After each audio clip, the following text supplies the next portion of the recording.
All right, video 19, history of the English language, Middle English, word formation. We're going to talk about words. I think this will entertain people more than the last one on syntax will. Everyone likes to talk about words. I mean, you're all, if you're in this class, you're English people in some way or another. You're word people. You like words. So we're going to talk about some new and continued ways in Middle English that people made words and how they built words.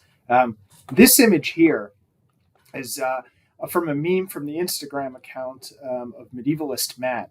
And it says, like, medievalists be like, what part of, and there's the image of two people floating in the sky with various astrological and heavenly bodies floating around, something involving a candle and mirrors and optics, with two people hitting something or smelting something below on the ground. It's very confusing. In fact, this is an illustration from the Divine Comedy of Beatrice explaining to Dante why, like the nature of various heavenly bodies and astronomical phenomena, including darker spots on the moon. Medievalist Matt is somebody I went to graduate school with a long time ago, and recently discovered is like something of a minor influencer, and produces just fire content like this. Let's talk about words. Word formation in Middle English. Compounds, absolutely still a thing. Some new comments, some compounds first attested in the Middle English period still survive, including barehead, dunghill, glowworm, and shoulder bone. Some words from Middle English, some compound words, I have no idea what they mean. They've been lost entirely. These include blindwarved, church haw, and foot hot. And you can find more of these on page 139 of Van Gelderen, History of the English Language. I'm hoping they don't mind I'm using so much of their content because of the fact that I'm promoting that particular textbook. Derivational suffixes will be borrowed from French in Middle English. I'll explain that in the later loanwords from Central French will create doublets and triplets. What does all that mean? Let's talk more about derivational suffixes. We've talked about inflectional morphemes like verb tense endings and case endings on nouns. Those endings do not change the part of speech. A noun stays a noun. It's just going to be doing different noun things depending on its inflection. It might be a subject, it might be a possessive, it might be an object noun, but it's still a noun. A verb might be inflected to make it past or plural or subjunctive or passive. All of these, despite all of these, still a verb. A derivational suffix is a morpheme that turns one part of speech into another. So, for example, the English suffixes li and full, and these are from Old Germanic roots. We talked about how li was originally from like. These will turn nouns into adjectives. So li will turn an adjective into a adverb. Full will turn a noun into an adjective, and so on and so forth. We also have less, as in bootless or penniless, ness, as in business or pettiness, ship, as in friendship or worship. Yes, worship was originally a compound of worthship. Worthship. So the word ship is actually related to the word shape, to do, to make, or to do. So friendship is making or doing friendship. I'm trying to think of other things that end in ship, and I can't right now. Relationship, doing a relation, right? It's kind of a process, a thing that's happening. Ing, of course, hood, as in widowhood or maidenhood. The word maidenhead, which is a little, yeah, I know it's a little old-fashioned, a little icky in some ways, but that head is related to hood. So maidenhood is what it meant. Dome, dumb, as in kingdom or something dumb. I'm blanking on dumb. Give me an example of a word that ends in dumb. Champion dumb. No, that's championship. I'm blanking on dumb. lack, the prefix lack is one that has fallen out of use. Somebody who is a land lack was somebody who lacked land, or is related to list. This one has gone away. But these are all English suffixes from Germanic. Many of them are similar to suffixes that you will find in other Germanic languages in various ways. In Germany, ship will be schaft and full will be voll, but they're pretty similar.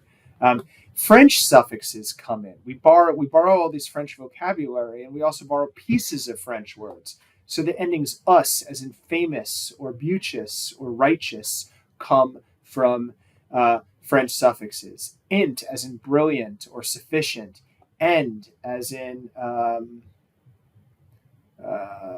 don't know, itty, as in rarity or charity or polity.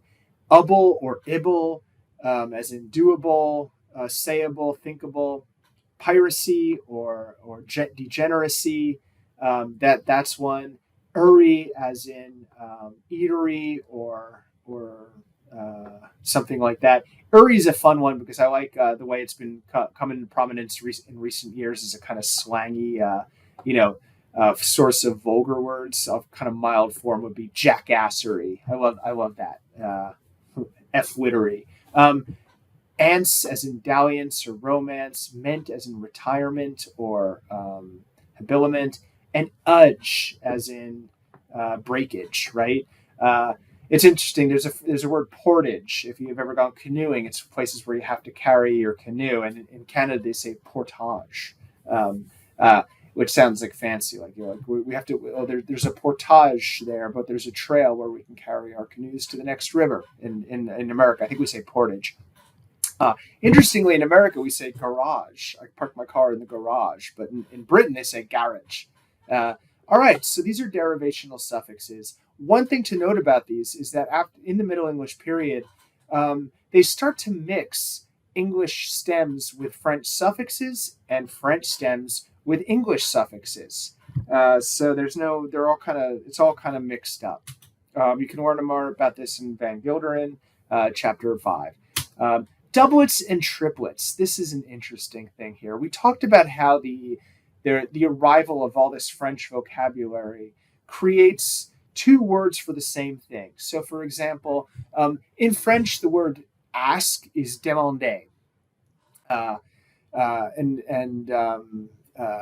to ask or to request, right? And to shun is English, but avoid is from French. Seethe, sévillon, is from Old English, but boil, bouillon, is from French. Wish in English, desire in French. Not all these have the same meanings, though, do they? Originally they did, but they've changed, and we'll talk a little bit about that. Also, in the Middle English period, we get sometimes we get French words borrowed twice, because early on there was the influence of Anglo-Norman, the Norman aristocracy that comes into England and dumps a whole bunch of vocabulary for everyday life things that we talked about in a few videos ago. But then later on, the Kingdom of France becomes incredibly culturally influential in Western Europe. It's really enjoys a kind of cultural hegemony in terms of setting cultural fashions and trends for all of Western Europe. And it's France is a large, populous, and rich country in the later Middle Ages. And even while the English are trying to conquer France, they're still very impressed by France and French culture and imitating it. And so you get a lot of different versions of French words that have already been borrowed. For example, the word warden comes from Anglo-Norman French, but the word guardian comes from Central French, from the Paris area, from the later Middle Ages.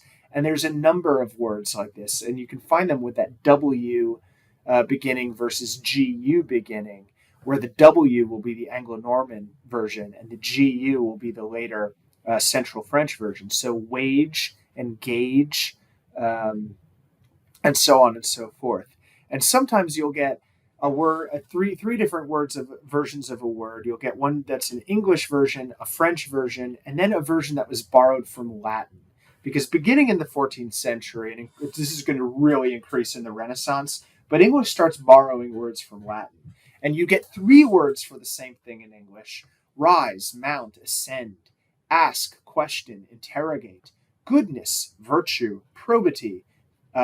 And in each of these cases, the first one is from root Germanic vocabulary, the middle one is from French, which is ultimately from Latin, but the third one is directly from Latin. Fast, firm, secure, all mean the same thing, roughly speaking. Fire is from English, flame from French, and conflagration from Latin. Fear, Old English; terror, French; trepidation, Latin; holy, sacred, consecrated; time, age, epoch, or era, perhaps. So not all, as you'll see, not all of these have the same meaning, but they're all originally had the same meaning. And so we have these very fine shades of meaning. This gives English its rich vocabulary. One of the things that is distinctive about the English language is that it has, compared to a lot of other languages, a huge vocabulary. English is over 1 million words. Latin is about just under 100,000, for example. So one of the difficulties of translating Latin into English is that Latin will have one word for every 8 words in English. One word does the same work, and so you have to decide which of these 8 words in English is really being conveyed by this sentence here. So one of the things that happens when you have several words with the same meaning is that there is a kind of semantic pressure that there will be a shift in the meaning. Loan words can be in competition with native words, and this can result in what's called semantic narrowing. For example, in Old English, the word apple meant fruit. Fruit, when it's borrowed from French in Middle English, replaces apple as the generic word for any kind of fruit, from a kiwi to a pineapple, which they did not have in medieval England, by the way. So that the word apple comes to narrow to mean the seeded Pomerian, that can be sour or sweet, red, delicious, Granny Smith, so on and so forth. That's an apple. An apple is not any kind of fruit. Another example of narrowing, and normally it's actually more common for the French term to narrow and the originally Germanic English term to maintain its general meaning. For example, the word beginning continues to mean a beginning of any kind, but the word commencement has narrowed in English to refer specifically to an academic ceremony. And this speaks to the way that I think in English we associate the French language with formality, with a certain kind of ceremoniousness, with a kind of officialness that's connected with the fact that for centuries it was the language of the ruling class and of the government.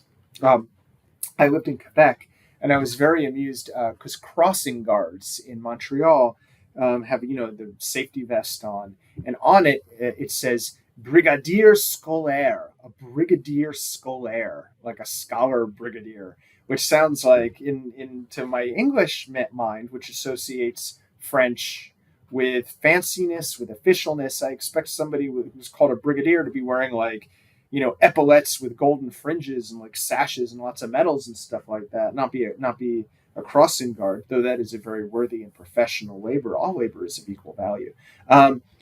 And so another example here, ask and demand, right? Ask and demander in French just means to ask or to request. But in English, demand has a narrower meaning than ask, right? To demand is to say, give it to me or else, right? Or it's to sort of forcefully request something without really giving much option to the person who a demand is being made on. This is an example of semantic narrowing. So yeah, that's it for word formation in Middle English. I hope you've enjoyed this video. Please ask me any questions that you might have. And in the next video, I will be talking about dialects of Middle English and how the East Midlands dialect, centered around London, emerged as the standard and the basis of modern international English. Thanks for joining me. Bye.